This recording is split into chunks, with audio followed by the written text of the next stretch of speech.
ನಿರೀಕ್ಷಿತ ಮಟ್ಟದಲ್ಲಿ ಆ ತಾಲೂಕುಗಳ ಅಭಿವೃದ್ಧಿ ಆಗಿಲ್ಲ, ಇನ್ನೂ ಕೂಡ ಅಸಮಾನತೆ ಇದೆ ಅಂತಕ್ಕಂಥ ಮಾತುಗಳನ್ನು ಮಾನ್ಯ ಅನೇಕ ಸದಸ್ಯರುಗಳು ಈ ಕಡೆಯವರು ಆ ಕಡೆಯವರು ಹೇಳಿದ್ದಾರೆ. ಅದನ್ನು ಸರಿಪಡಿಸ್ತಕ್ಕಂಥಕ್ಕೋಸ್ಕರನೇ ಗೋವಿಂದರಾವ್ ಅವರ ಅಧ್ಯಕ್ಷತೆಯಲ್ಲಿ ಸಮಿತಿಯನ್ನು ಮಾಡಿರ್ತಕ್ಕಂಥದ್ದು. ಅವರು ವರದಿ ಕೊಟ್ಟ ಮೇಲೆ ನಾವು ಉತ್ತರ ಕರ್ನಾಟಕದ ಭಾಗಕ್ಕೆ ಒತ್ತು ಕೊಡ್ತಕ್ಕಂಥ ಅಸಮಾನತೆಯನ್ನು ನಿವಾರಣೆ ಮಾಡಲಿಕ್ಕೆ ಪ್ರಾಮಾಣಿಕ ಪ್ರಯತ್ನವನ್ನು ನಾವು ಮಾಡ್ತೇವೆ ಅಂತಕ್ಕಂಥ ಮಾತುಗಳನ್ನು ಈ ಸಂದರ್ಭದಲ್ಲಿ ಹೇಳಲಿಕ್ಕೆ ಬಯಸ್ತೇನೆ. ಈಗ ಒಂದು ಸೆಕೆಂಡ್, ಮುಖ್ಯಮಂತ್ರಿ ಅವರೇ, ಮುಖ್ಯಮಂತ್ರಿ ಸುನಿಲ್ ಕುಮಾರ್ ಕೇಳಿದ್ರು, ಅದು ಇದೆಲ್ಲ ಕೊಟ್ಟು ಮತ್ತೆ ಅನುದಾನದ ಕೊರತೆ ಬಗ್ಗೆ ಅದಕ್ಕೊಂದು ಉತ್ತರ ಕೊಟ್ಟರೆ. ಮಾನ್ಯ ಅಧ್ಯಕ್ಷರೇ, ಅರವಿಂದ್, ಸುನಿಲ್ ಕುಮಾರ್ ಅವರು ಒಂದು ಅಡ್ಜರ್ನ್ಮೆಂಟ್ ಮೋಷನ್ ಮೂವ್ ಮಾಡಿದ್ರು. ಅಭಿವೃದ್ಧಿ ಬಗ್ಗೆ ನಮ್ಮಲ್ಲಿ ಗ್ಯಾರಂಟಿ ಯೋಜನೆಗಳು ಮಾಡಿ ಅಭಿವೃದ್ಧಿ ಕೆಲಸಗಳೆಲ್ಲ ಕುಂಠಿತ ಆಗಿದ್ದಾವೆ. ಗ್ಯಾರಂಟಿ ಯೋಜನೆಗಳನ್ನ ಸರ್, ಗ್ಯಾರಂಟಿ ಯೋಜನೆ ಹೇಳಲಿಲ್ಲ, ಅಭಿವೃದ್ಧಿ ಮಾತ್ರ, ಅನುದಾನ ಅದನ್ನು ಹೇಳಿದ್ರಪ್ಪ. ಇಲ್ಲ ಇಲ್ಲ ಇಲ್ಲ, ಅದು ಹೇಳಿಲ್ವಾ? ಇಲ್ಲ ಸರ್, ಇಲ್ಲ ಸರ್, ರೆಕಾರ್ಡ್ಸ್ ನೋಡಿ ಸರ್. ಹೌದಾ? ನೀವು ಮಾತಾಡಿದ್ರ? ಇಲ್ಲ ಇಲ್ಲ ಇಲ್ಲ, ಮಾತಾಡ. ನೀವು ಅಲ್ಲಿ ಕೂತಿದ್ರಲ್ಲಿ ಇಲ್ಲಿಗೆ ಬಂದಿದ್ರಿ? ಹತ್ತಿರದಿಂದ ಕೇಳುವಂತ. ಅಲ್ಲ ಅಲ್ಲ, ಹತ್ತಿರದಿಂದ ಮಾತಾಡಂಗಿಲ್ಲ, ಕೂತ್ಕೋಬಹುದು, ಮಾತಾಡಕ್ ಕೂಡುದು.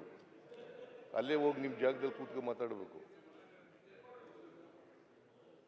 ನಿಮ್ ಜಾಗದಲ್ಲಿ ಕೂತ್ಕೊ ಮಾತಾಡಕ್ಕೆ ನಮ್ದೇನ್ ತಕರಾರಿಲ್ಲ. ಇಷ್ಟು ಚೆನ್ನಾಗಿ ಸ್ಕ್ಯಾನ್ ಮಾಡ್ತೀರಾ ಅಂತ ಅವ್ರಿಗೆ ಗೊತ್ತಾಗ್ಲಿಲ್ಲ. ಇಷ್ಟು ಚೆನ್ನಾಗಿ ಸ್ಕ್ಯಾನ್ ಮಾಡ್ತಾ ಇರ್ತೀರಾ ಅಂತ ನೀವಾರು ಅಡ್ವೈಸ್ ಮಾಡ್ಬೇಕಲ್ಲಪ್ಪ. ಅಲ್ಲ, ಏನೋ ಪ್ರೀತಿಯಿಂದ ಕೇಳಿದ್ರು. ಅಲ್ಲ, ನೀನಾರು ಅಡ್ವೈಸ್ ಮಾಡ್ಬೇಕಲ್ಲ. ಅಶ್ವಥ್ ನಾರಾಯಣ, ನೀನು ಇವರ ಸೀನಿಯರ್ ಮೆಂಬರ್, ಅಡ್ವೈಸ್ ಮಾಡ್ಬೇಕಲ್ಲ. ಬೇರೆಯವ್ರ ಜಾಗದಲ್ಲಿ ಕೂತ್ಕೊಂಡು ಮಾತಾಡಕ್ ಕೂಡುದು. ಆಯ್ತು, ನಾನು ನಿಮಗೆ ಟೀಕೆ ಮಾಡ್ತಾ ಇಲ್ಲ, ಇರ್ತಕ್ಕಂಥ ನಿಯಮಾವಳಿಗಳನ್ನ ಹೇಳ್ತಾ ಇದ್ದೀನಿ ನಿಮಗೆ. ಸುನಿಲ್ ಕುಮಾರ್, ವಿರೋಧ ಪಕ್ಷದ ಶ್ರೀ ಸುನೀಲ್ ಕುಮಾರ್ ಮತ್ತು ಇತರೆ ಶಾಸಕರು ನಿಲುವಳಿ ಸೂಚನೆ ಕೊಟ್ಟಿದ್ದಾರೆ. ನಿನ್ನೆ ಸುನೀಲ್ ಕುಮಾರ್ ತುಮಕೂರಿನ ಸುರೇಶ್ ಗೌಡ, ಜೆಡಿಎಸ್ನ MT ಕೃಷ್ಣಪ್ಪ ಮುಂತಾದವರು ಏರು ಧ್ವನಿಯಲ್ಲಿ ಮಾತನಾಡಿದ್ದಾರೆ.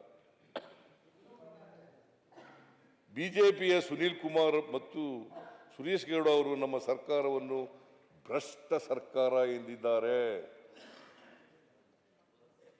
ಸುರೇಶ್ ಗೌಡ ಅವರು ಇನ್ನೂ ಒಂದು ಹೆಜ್ಜೆ ಮುಂದೆ ಹೋಗಿ ದರಿದ್ರ ಸರ್ಕಾರ ಅಂತ ಹೇಳಿದ್ದಾರೆ. ಇದನ್ನು ಹೇಳುತ್ತಲೇ ಇದ್ದಾರೆ, ನಾವು ಅಧಿಕಾರಕ್ಕೆ ಬಂತವಿಂದ ಹೇಳುತ್ತಲೇ ಇದ್ದಾರೆ. ಭ್ರಷ್ಟ ಸರ್ಕಾರ, ದರಿದ್ರ ಸರ್ಕಾರ, ಕೆಟ್ಟ ಸರ್ಕಾರ, ಜನವಿರೋಧಿ ಸರ್ಕಾರ ಅಂತ ಹೇಳುತ್ತಲೇ ಇದ್ದಾರೆ. ಆದರೂ ನೀವೆಲ್ಲ ಈ ಅಪಪ್ರಚಾರ ಮಾಡಿದ್ರು, ಸುಳ್ಳು ಆರೋಪಗಳನ್ನು ಮಾಡಿದ್ರು ಕೂಡ 3 ಕಡೆ ನಾವು ಗೆದ್ದಿದ್ದೀವಿ. MP ಎಲೆಕ್ಷನ್ ಯಾಕೆ ಹೀಗಾಯ್ತು ಸರ್? ಆಯ್ತು, MP ಮತ್ತೆ ನೋಡುವ. ಹೌದು, MP ಅಸೆಂಬ್ಲಿನಲ್ಲಿ ಯಾಕೆ ಹಿಂಗಾಯ್ತು ಅದು ಹೇಳಿ ಸ್ವಲ್ಪ. ಯಾಕೆ ಹಿಂಗಾಯ್ತು ಅಸೆಂಬ್ಲಿನಲ್ಲಿ? ಯೋಗೇಶ್ವರ ಗೆಲುವು ಕಾಂಗ್ರೆಸ್ ಗೆಲುವಲ್ಲ ಅದು. ಆಯ್ತು, ಗಿರಾಕಿ ನಿಮ್ಮಲ್ಲಿ ಕ್ಯಾಂಡಿಡೇಟ್ ಇದ್ದಿದ್ದಿಲ್ಲ, ನಮ್ಮ ಪಾರ್ಟಿಯವ್ರು ಟಿಕೆಟ್ ಕೊಡ್ಲಿಲ್ಲ ಅಂತ ಹೇಳಿ ನೀವು ತಗೊಂಡು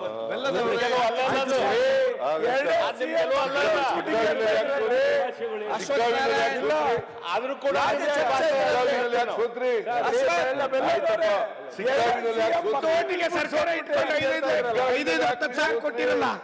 25 ವರ್ಷ ನೀವೇ ಗೂಟ ಹೊಡ್ಕ ಕೂತಿದ್ರಿ. ನೀವು 3 ವಿಧಾನಸಭಾ ಚುನಾವಣೆ ಗೂಟ ಹೊಡ್ಕೊಂಡು ಕೂತಿದ್ರಿ. ಸಿಕ್ಕವನಲ್ಲಿ ಯಾಕಪ್ಪ ಸೂತ್ರಿ? ಮುಂದೆ ಹೋಗುವ ಸರ್. 3 ವಿಧಾನಸಭಾ ಚುನಾವಣೆ ಗೆದ್ದಿರೋದಕ್ಕೆ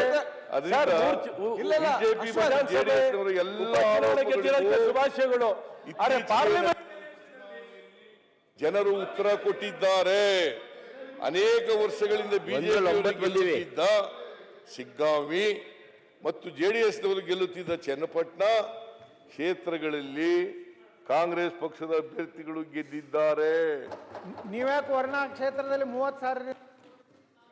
ಆಯ್ತು, ಈಗ ಹಾಲಿ ಮುಖ್ಯಮಂತ್ರಿ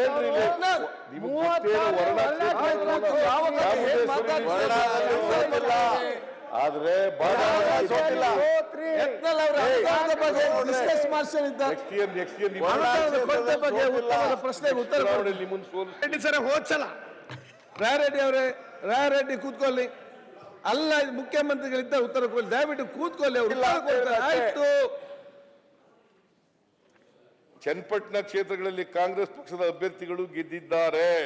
ಅಷ್ಟೇ ಅಲ್ಲ, ಸುನೀಲ್ ಕುಮಾರ್ ಅವರಿಗೆ ತಿಳಿಸ ಬಯಸುತ್ತೇನೆ, ವಿಧಾನಸಭಾ ಉಪಚುನಾವಣೆ ಅಷ್ಟೇ ಅಲ್ಲ, ದಕ್ಷಿಣ ಕನ್ನಡ ಮತ್ತು ಉಡುಪಿ ಜಿಲ್ಲೆಗಳಲ್ಲಿ ನಡೆದ ಗ್ರಾಮ ಪಂಚಾಯಿತಿ ಮತ್ತು ನಗರ ಸ್ಥಳೀಯ ಸಂಸ್ಥೆಗಳಲ್ಲಿ ನಡೆದ ಉಪಚುನಾವಣೆಗಳಲ್ಲೂ ನಮ್ಮ ಪಕ್ಷ